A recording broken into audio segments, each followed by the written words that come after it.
Good morning Kolkata. আমি Enakshi from radio venom নিয়ে এসেছি প্রভাতী, আপনাদের সকালের ঘুম ভাঙানোর সাথে। ভগবান শ্রীকৃষ্ণ বলেছেন, কঠিন সময় আসবে এবং তা চলে যাবে। তাদের দ্বারা প্রভাবিত না হয়ে সহ্য করতে শেখো। এই পৃথিবীতে কোনো কিছুই চিরস্থায়ী নয়।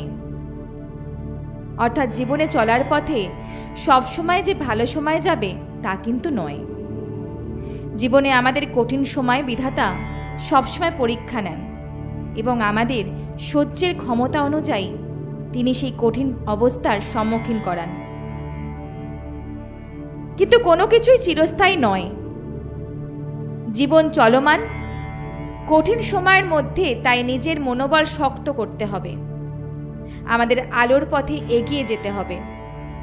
ভেঙে না পড়ে যুদ্ধ করতে হবে পরিস্থিতির সাথে, আর তারপরেই আমরা আলোর দিশার পথ খুঁজে পাব।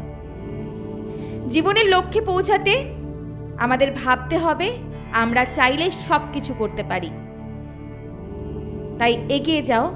আপনাদের এগোনোর পথে আপনাকে সুগঠিত মানুষ তৈরি করতে সঙ্গে থাকবে রেডিও ভেনাম।